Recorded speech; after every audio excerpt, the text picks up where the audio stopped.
कि महात्मा गांधी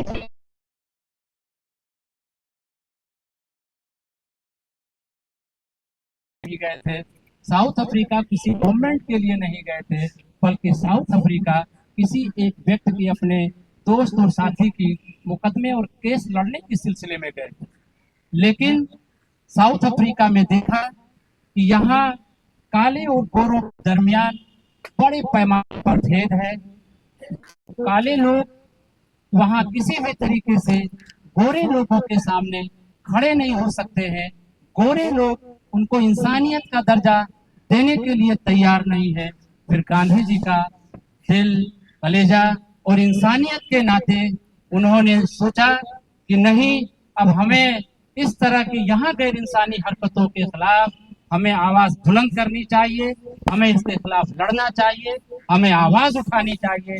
और फिर गांधी जी ने वैसी साउथ अफ्रीका के अंदर काले लोगों के लिए बड़े पैमाने पर आंदोलन चलाया और करीब 22 साल तक साउथ अफ्रीका के अंदर इंसानियत और मानवता के हुकूक को लेकर के लड़ते रहे।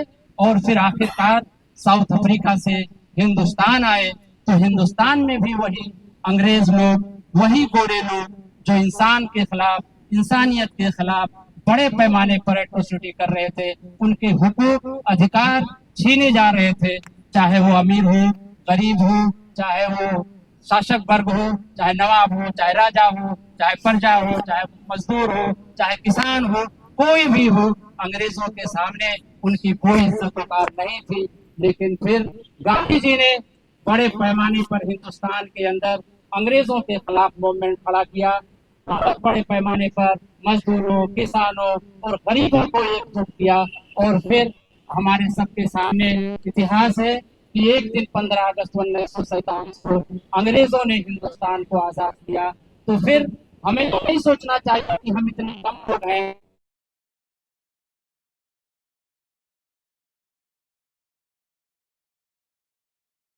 मिडल ईस्ट के बारे में जिस तरह से आज इसराइल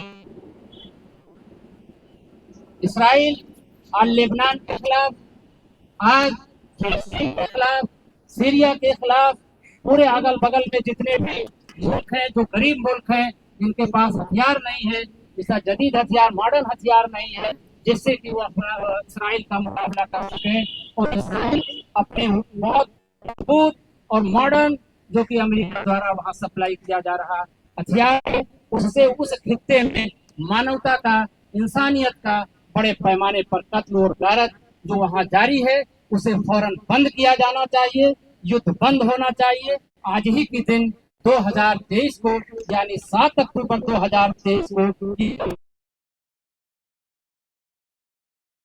था ये युद्ध शुरू हुआ, जो आज तक अभी चलता है। और चलते चलते उसका दायरा बढ़ता चला जा रहा है। अभी तो हमास के खिलाफ था, अभी फलस्तीन के खिलाफ था, अभी लेबनान के अंदर गया। और आप सब लोग, हम सब लोग जान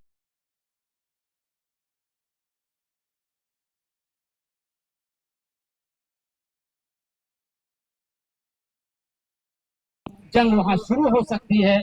और ये जंग तीसरा युद्ध और ये world war, third world war का शक्ल अख्तियार कर सकता है, जो पूरी दुनिया में तबाही और गारतगिरी का बहुत बड़े पैमाने पर तबाही होगी। उनसे तमाम जान, धन, तमाम लोग जो है उससे प्रभावित होंगे। और आजकल वैसे पूरी दुनिया में आर्थिक स्थिति दुनिया की खराब है।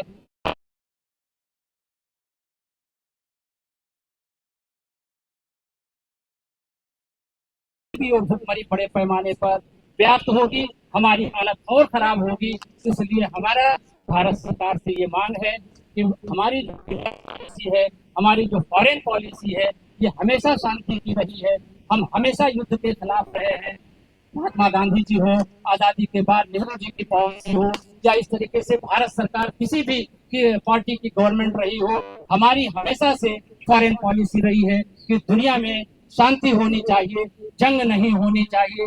जंग किसी चीज का हल नहीं है। जब भी किसी हमले प्रॉब्लम का हल होगा, तो वो हल सिर्फ और सिर्फ बातचीत से होगा। इसलिए हमें दुनिया के अंदर बातचीत, भारत सरकार को इसमें इन्वॉल्व होना चाहिए और इसको जो है वो बंद किया जाना चाहिए। हमारे पहले भारतीय जनता पार्टी के जो चीफ मिनिस्टर थे पंडित ये अटल बिहारी वाजपेयी जी, वो भी बहुत बड़े पैमाने पर इसका मुखालफत किया करते थे और कहते थे, जब उन्होंने 1977 में जब जनता पार्टी की सरकार बनी थी तो इसी दिल्ली के रामलीला मैदान में तो बड़े पैमाने पर वहाँ एक प्रोग्राम किया गया था। उस प्रोग्राम में पंडित अटल बिहारी वाजपेयी जी ने कहा था कि इसराइल जिस तरीके से फलस्तीन पर कब्जा करके बैठा हुआ है यह गलत है और फलस्तीन को आजाद किया जाना चाहिए। इसराइल तुरंत जो है वो फलस्तीन को आजाद करे। तो ये जो विदेश पॉलिसी हमारी भारत सरकार की है, हमारे देश की है, यह शांति की है, ये युद्ध की नहीं है।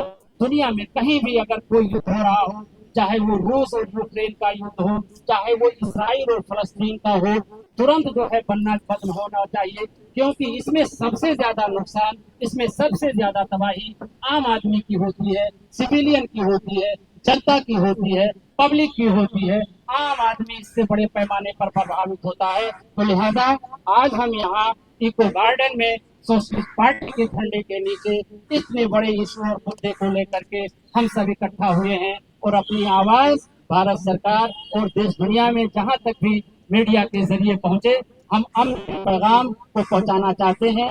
हम शांति चाहते हैं, हम पीस चाहते हैं और हम ये चाहते हैं कि ये जंग तुरंत जो है वो बंद हो, अविलंब बंद हो और भारत सरकार को जरूर इसमें कहीं ना कहीं से डिप्लोमेटिक तरीके से इंटरफियर करना चाहिए, क्योंकि आज हम दुनिया के बड़ी ताकतों में से शामिल हैं। आज दुनिया हमारी बातों को बहुत ही गंभीरता और सीरियस सुनती है और इस जायज मुद्दे पर हमारे भारत सरकार को आगे आना चाहिए। इन्हीं बातों के साथ मैं अपनी बातों को खत्म करता हूँ। जय हिंद, जय भारत, जय श्री राम।